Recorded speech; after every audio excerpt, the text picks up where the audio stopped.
अस्सलाम वालेकुम। आज का टॉपिक हेयरिंग प्रोसेस, जिसमें हम देखेंगे किसी आवाज़ को हम कैसे सुन पाते हैं और एज के कौन से स्ट्रक्चर उस चीज़ में इन्वॉल्व होते हैं। Let's see the topic name, the process of hearing. The pinna of external ear focus and direct sound waves into auditory canal. External ear का पार्ट पिना साउंड वेव्स को auditory canal की तरफ focus करता है। Then sound waves strike eardrum and produce vibration in it. Eardrum से vibration middle ear में enter होती है और उसके अंदर मौजूद bones malleus, incus and then stapes उनको वाइब्रेट करवाती है। स्टेपिस से वाइब्रेशन फिर इंटरनल एयर के ओवल विंडो के साथ टकराती है। ओवल विंडो के वाइब्रेशन होने से कॉक्लिया के अंदर मौजूद फ्लूइड वो वाइब्रेट करता है। As we know the middle duct of cochlea are sensitive to sound. उसके अंदर रिसेप्टर सेल्स होते हैं, फ्लूइड के मूव करने से वो स्टिमुलेट होते हैं। उनके स्टिमुलेट होने से नर्व इम्पल्स जनरेट होता है और वो नर्व इम्पल्स ट्रैवल करते हैं ब्रेन के अंदर। वहाँ पर उन सिग्नल्स को एज ए साउंड इंटरप्रेट किया जाता है। यहाँ पर ग्राफिकल रिप्रेजेंटेशन दी गई है।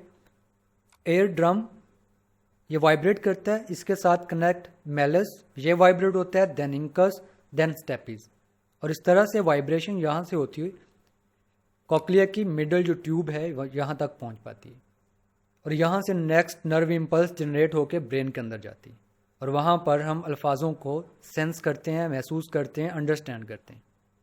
तो ये था process of hearing.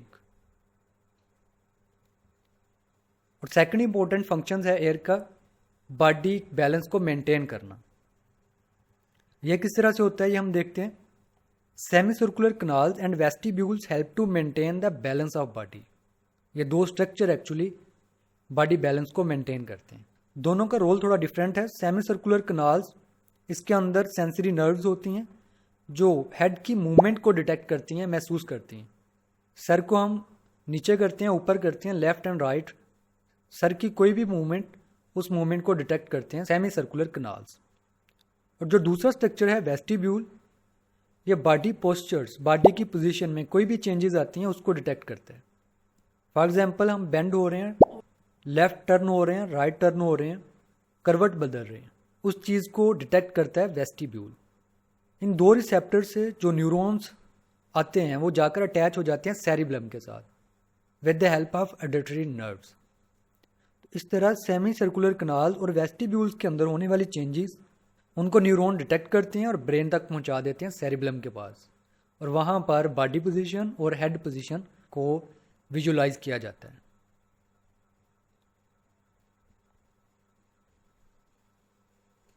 What is mean by soundless world? बेआवाज दुनिया। Deafness mean बहरापन is a state in which hearing is not possible. Deafness वो कंडीशन, वो हालत होती है जिसमें सुनना पॉसिबल नहीं होता। इसकी अगर हम काज की बात करें, समटाइम क्या होता है, air drum, cochlea, middle air ossicles and auditory nerves के अंदर कोई डिफेक्ट पैदा हो जाता है, तो जिसकी वजह से ये स्ट्रक्चर सुनने में हेल्प आउट नहीं करते। There are some other cause like infection in eustachian tubes may spread to middle ear too। बाज़ दफ़ा यूस्टेकियन ट्यूब्स के अंदर इन्फेक्शन हो जाती है, बैक्टीरियल इन्फेक्शन, फिर वो फैल जाती है मिडल एयर तक, और इस इन्फेक्शन से एयर ड्रम भी डैमेज हो सकता है और ऑडिटरी कनाल भी। तो ये सारी चीज़ें सुनने में फिर प्रॉब्लम क्रिएट करती है। यहाँ पर कुछ दूसरी वजूहत भी दी हुई हैं। Excessive noise, strong blow on cheek, pointed objects entering auditory canal and attack from insects may also affect hearing। तेज शोर जो लंबे अरसे तक रहता है, जोरदार थप्पड़ गाल के ऊपर, और नोकदार चीज़ जो ऑडिटरी कनाल के अंदर दाखिल हो जाए, या समटाइम इंसेक्ट, वो सुनने के प्रोसेस को मुतासर करते हैं। बाज़ दफ़ा तो बिल्कुल सुनना बंद हो जाता है, बाज़ दफ़ा ऊंची सुनाई देता है।